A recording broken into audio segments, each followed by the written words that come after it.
RMC Patna. RMC Patna में आपका स्वागत है।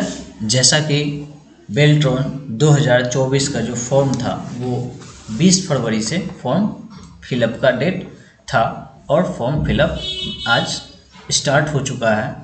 ठीक है, तो इसी के रिगार्डिंग हम लोग बात करेंगे।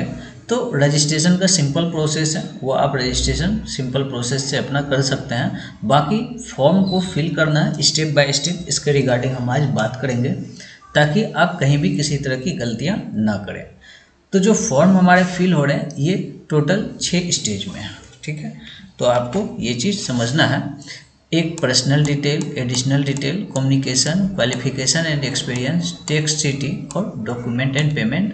तो सारे स्टेज को हम लोग बारी बारी से समझेंगे और आप इसे देख सकते हैं। जब आप रजिस्ट्रेशन कर देंगे तो आपको एक एप्लीकेशन नंबर और पासवर्ड मैसेज आया होगा, उससे लॉगिन करने के बाद का प्रोसेस है।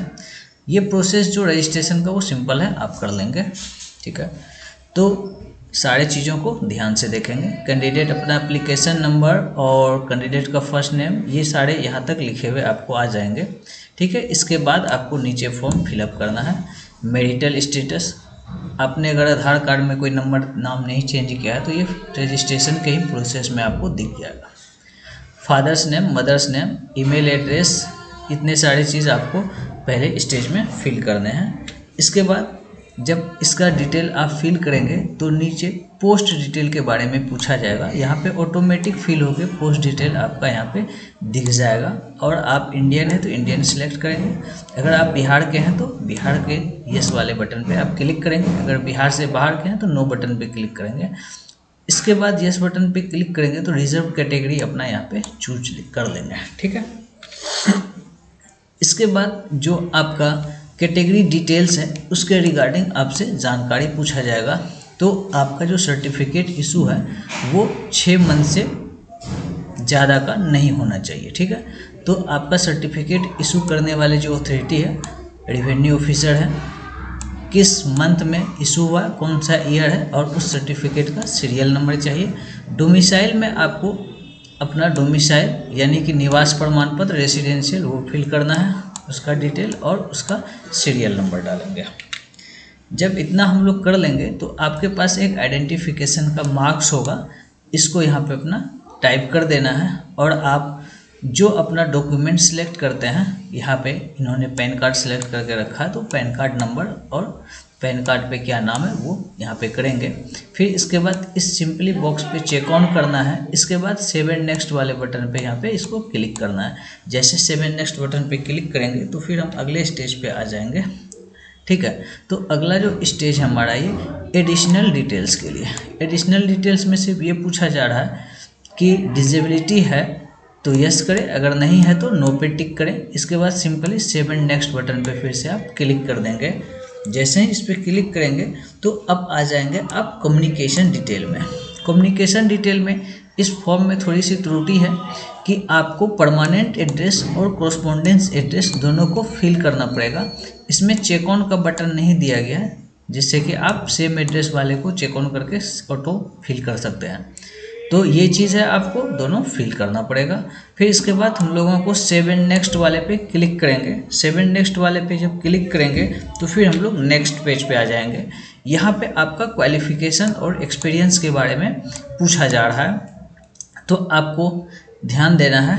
जो भी आप इसमें फॉर्म फिलअप करेंगे इसमें कोई भी गलतियाँ नहीं हो, ये याद रखेंगे। ठीक है, और जो भी स्टार मार्क वाला दिखेगा तो इसको भरना नेसेसरी है, यानी कि मस्ट है। आपने जहाँ से मैट्रिक पास किया उस बोर्ड का नाम और स्कूल और परसेंटेज, अगर सीजीपी है तो यहाँ पे जो सीजीपी सेलेक्ट कर लेंगे। ग्रेड वाले में है तो ग्रेड वाले ग्रेड सेलेक्ट कर लेंगे। कितना मार्क्स आया और मैक्सिमम मार्क्स कितना था, परसेंटेज ऑटो फिल हो जाएगा। ईयर ऑफ पासिंग जो है आपका अपना सिलेक्ट कर लेंगे। मैट्रिक के बाद आपके सामने देखिए यहाँ पे एक चीज़ लिखा हुआ आएगा, इसेंशियल क्वालिफिकेशन डिटेल।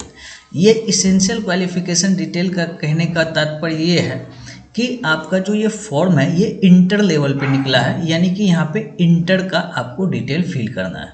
10+2, आप किस बोर्ड से हैं, इंस्टीट्यूट का नाम क्या है, कौन सा सब्जेक्ट है उसका शॉर्ट फॉर्म लिख देंगे, परसेंटेज कितना मार्क्स लाए, और कितना मार्क्स मैक्सिमम था, परसेंटेज ऑटो फिल हो जाएगा, ईयर ऑफ पासिंग सिलेक्ट कर लेंगे। अब जब यहाँ पे आप टाइपिंग मीडियम में जाएंगे तो आपको यहाँ पे दो तरह के एडिशनल भी दिखेंगे, एक सिंगल इंग्लिश, एक हिंदी, और यहाँ पे बोथ। तो आप बोथ चेंज कर लेंगे अगर दोनों आता है तो, अगर एक आ रहा तो एक का सिलेक्शन कर लेंगे। लेकिन यहाँ पे नोटिफिकेशन में लिखा गया है कि जो हिंदी के स्पीड वाले के अनुसार ही मेरिट लिस्ट बनाया जाएगा, लेकिन इससे पहले जो था रजिस्ट्रेशन नंबर के हिसाब से ही सभी को पैनल में नाम रखा गया था। जिसका पहले रजिस्ट्रेशन था उसको पहले ज्वाइनिंग का प्रोसेस उसका किया गया था, रोस्टर 100 बिंदु के आरक्षण को ध्यान में रखते हुए। फिर इसके बाद आपने जो कंप्यूटर कोर्स कर रखा है 400 घंटे का कर रखा है तो वो फिल करेंगे। अगर 400 घंटे का नहीं करके रखा है तो आपको 1 ईयर का कंप्यूटर कोर्स का यहाँ पे चयन करना है, और किस इंस्टीट्यूट से लिए हैं उस इंस्टीट्यूट का नाम लिखना है, और वो इंस्टीट्यूट रिकॉग्नाइज्ड है कि नहीं इस पे यहाँ पे चेक ऑन करना है, और जो पासिंग ईयर है मंथ और ईयर आपको सिलेक्ट करना है। ठीक है। अदर हायर क्वालिफिकेशन, अगर आपने ग्रेजुएशन कर रखा है तो आप इसको फिल करेंगे, अगर ग्रेजुएशन नहीं कर रखे हैं तो आप इसको स्किप कर सकते हैं। ग्रेजुएशन जो है यहाँ पे जब क्लिक करेंगे अदर डिग्री पे तो यहाँ अदर का आपने सिलेक्शन करना है। जब अदर पे सिलेक्शन करेंगे यहाँ ग्रेजुएशन लिखना है, कहाँ से पास के वो लिखना है। ठीक है। फिर सब्जेक्ट के लिए आएगा तो सब्जेक्ट में अदर करेंगे, और ऑनर्स पेपर अगर आपका जो है वो उसको लिख देंगे। ठीक है। फिर इसके बाद अपना मार्क्स फिल कर देंगे। इसके बाद फिर से आपको यहाँ पे सेव एंड नेक्स्ट बटन वाले पे क्लिक करना है। जैसे सेव नेक्स्ट बटन पे क्लिक करेंगे तो आप नेक्स्ट पेज पे इस तरह से आ जाएंगे। ठीक है। यहाँ पे आपको सिटी जो है 3 सिलेक्ट करना है, एग्ज़ाम सिटी 3 सिलेक्ट करना है, जो कि बिहार के अंदर ही एग्ज़ाम होगा। यहाँ पे मैंने इसको मेंशन कर रखा है। ठीक है। यहाँ पे आप चयन कर सकते हैं। टोटल बिहार में 6 सेंटर बनाए गए हैं, और ये जो फॉर्म फिलअप किया गया है, ठीक है, ये 6 सेंटर के लिए किया जा रहा है। आप 3 सेंटर अपना प्रेफरेंस चूज कर सकते हैं, पटना, मुजफ्फरपुर, भागलपुर, पूर्णिया, दरभंगा और आरा। ठीक है। जब इसको आप यहाँ पे सिलेक्ट कर लेंगे, पहला ही उन्होंने पटना चूज किया है, दूसरा आरा, तीसरा मुजफ्फरपुर। फिर इसके बाद आप सेव एंड नेक्स्ट पे क्लिक करेंगे।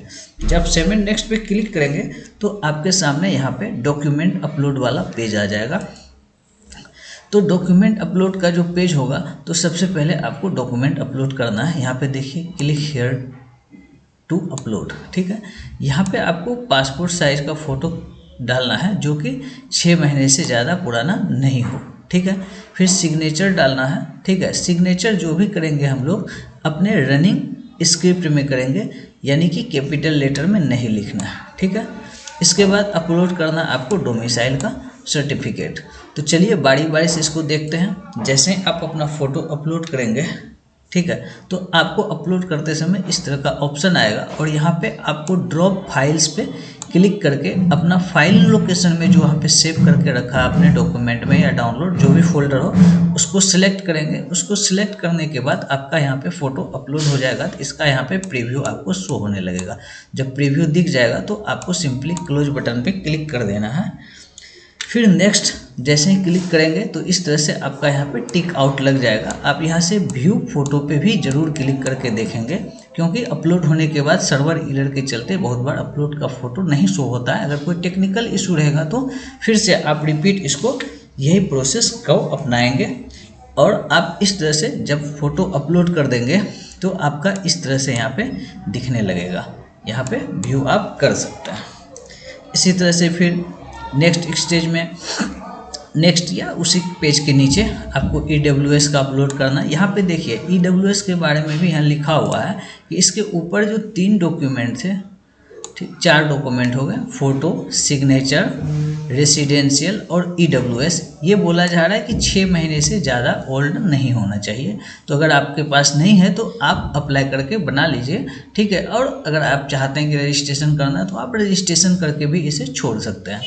इसी तरह से फिर आपको यहाँ पे देख लीजिए upload scan 10th certificate, upload scan 10th marksheet. Essential qualification में आपको इंटर वाले जो सर्टिफिकेट है वो अपलोड करने हैं, और अपलोड इसेंशियल क्वालिफिकेशन वाले मार्कशीट में आपको इंटर वाले 12 के मार्कशीट अपलोड करने हैं।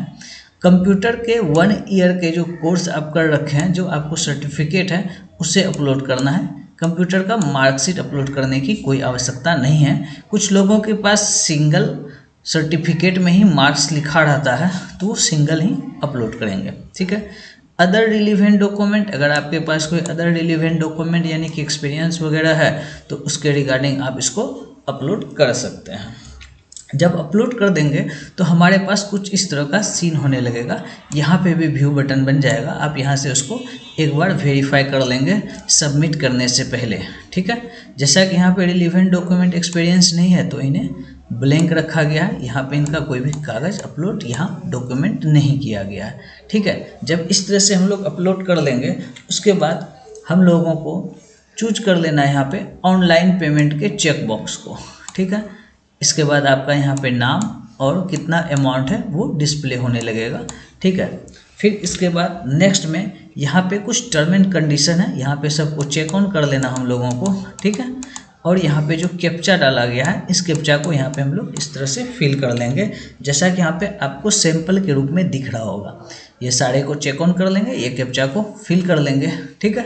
तो इसके बाद आप चाहे तो यहाँ पे पर्सनल डिटेल को ओपन करके एक बार additional communication qualification test city सारे को एक बार वेरीफाई कर लेंगे, सारे कुछ सही है कि नहीं है, ठीक है। यहाँ पे आप चाहे तो प्रीव्यू पे क्लिक करके देख सकते हैं। अगर आपका सारा कुछ डिटेल सही है तभी फाइनल सबमिट पे आप क्लिक करेंगे। जैसे ही आप फाइनल सबमिट पे क्लिक करेंगे तो आप एक पेज पे रिडायरेक्ट हो जाएंगे जो कि पेमेंट का पेज है, ठीक है। अगर आप क्रेडिट कार्ड, नेट बैंकिंग, ठीक है, ये सारों का यूज करते हैं तो लगभग आपको 12 से 15 रुपये के बीच एक्स्ट्रा चार्जेस लगेंगे। अगर आप QR कोड जनरेट करते हैं या UPI से पेमेंट करते हैं आपको कोई भी एक्स्ट्रा चार्ज या GST नहीं चार्ज किए जाएंगे, सिंपली आप डायरेक्ट पेमेंट कर सकते हैं, ठीक है। जैसे कि यहाँ पे मैंने QR कोड का चुनाव किया है तो यहाँ पे QR कोड में 1000 का पेमेंट करना पड़ रहा है, तो यहाँ पे QR कोड को स्कैन करेंगे। स्कैन करने के बाद हमारा पेमेंट सक्सेसफुल हो जाएगा तो हमारे पास इस तरह से एक मैसेज आ जाएगा जिसमें देख सकते हैं लिखा हुआ है your application has been submitted successfully, payment is successful. तो हमारा पेमेंट सक्सेस हो चुका है। तो फिर इसके बाद नेक्स्ट स्टेप में आप यहाँ से अपने जो फॉर्म फिलअप किया है उसके एप्लीकेशन डिटेल्स के आप यहाँ से प्रिंट आउट कर सकते हैं, ठीक है। और यहाँ पे आपको एक पेमेंट स्लिप भी दिख रहा होगा, आप इसे भी प्रिंट कर सकते हैं या अगर चाहे तो इसे सेव करके PDF बना के भी रख सकते हैं और पेमेंट स्लिप भी आप डाउनलोड करके सेव कर लेंगे, ठीक है। तो पेमेंट स्लिप कुछ आपको इस प्रकार का दिखेगा जिसमें से आपको application name, application number, post, payment detail सारे यहाँ पे ट्रांजैक्शन ID होंगे। तो इस तरह से स्टेप बाय स्टेप आप फॉर्म को अपने से भर सकते हैं, ठीक है। लेकिन ध्यान रखना है फ़ोटो का जो साइज रहेगा आपका उसको थोड़ा सा मैं एक बार रिवाइज करवा दे रहा हूँ आपको, ठीक है। जैसे कि फ़ोटोग्राफ का साइज़ यहाँ पे आप देख सकते हैं, स्कैन जो है 200 DPI में होना चाहिए और मिनिमम 50 KB से लेके 80 KB के बीच फ़ोटो आपका होना चाहिए, ठीक है। फ़ोटो हो गया, सिग्नेचर हो गया, ठीक है। और इधर जो आप सर्टिफिकेट अपलोड करेंगे ये 100 से लेके 300 KB के बीच होना चाहिए, ठीक है। तो उम्मीद करते हैं कि आप स्टेप बाय स्टेप फॉर्म को अच्छे से फिल कर लेंगे, ठीक है। तो इस तरह से आप अपने फॉर्म को फिल कीजिए। तो लास्ट में कुछ लोगों का कमेंट भी आएगा, ठीक है, कि जो इस तरह के क्वेश्चन हमें लग रहा है कि पूछ सकते हैं, तो उसके लिए भी मैं थोड़ा सा समरी बता देना चाहता हूँ। सबसे पहला चीज़, बेल्ट्रॉन एक आउटसोर्सिंग कंपनी है, ठीक है। ये ग्रेड पे की जॉब नहीं देती है, ठीक है। जिनका एज बचा हुआ है ग्रेड पे की जॉब की तो वो ग्रेड पे वाले जॉब की तैयारी करें। तत्कालिक रूप से अगर चाहते हैं कि अभी कुछ दाल रोटी का जुगाड़ लग जाए तो आप इसे कर सकते हैं। और वैसे व्यक्ति जो प्राइवेट सेक्टर में 8 से 10 हज़ार रुपये पे काम कर रहे हैं या जिसकी घर की आर्थिक स्थिति सही नहीं है तो उन लोगों के लिए ठीक है। लेकिन जिनका आगे का फ्यूचर ब्राइट है या ग्रेड पे का जॉब करना चाहते हैं तो आप उस जॉब में जा सकते हैं, ठीक है। तत्काल के रूप में लेंगे, ठीक है। तो आप नेक्स्ट अपने लेवल की तैयारी को भी कंटिन्यू रखेंगे। ठीक है। तो जो मुझे लगता है फिर मैं आपको बता देना उचित समझता हूँ। और जहाँ तक रह गई सैलरी की बात, ठीक है, तो सैलरी इसको अगर आपके डिपार्टमेंट कुछ अच्छे पकड़ा जाते हैं तो आपको मतलब अगर मान लिया जाए कि आपने जनवरी का कंप्लीट हो गया, आपने अब्सेंटी भेज दिया और वो अब्सेंटी आपका अप्रूव हो के आ गया, तो ऑन एन एवरेज जब आपका पेमेंट जनरेट हो जाता है वहाँ से, तो फिर वहाँ पे आपको मैक्सिमम 10 से 12 दिन लग जाते हैं। तो यानी कि आपको जनवरी का जो पेमेंट है, कुछ विभाग में तो आपको अगर फरवरी के फर्स्ट डे ही आप अगर या फर्स्ट वीक में ही अगर कर दिए तो आप समझ लीजिए कि 10 से 12 दिन और आपको लग जाएंगे आपके अकाउंट में पेमेंट आने में। कुछ डिपार्टमेंट में ऐसा भी होता है कि अलॉटमेंट डिले आता है, तो कुछ लोगों को डिले भी पेमेंट मिलता है। उम्मीद करते हैं कि आप सारी चीज़ों को अच्छे से समझ चुके होंगे। इस वीडियो में इतना ही, मिलते हैं नेक्स्ट वीडियो में। Thank you for watching.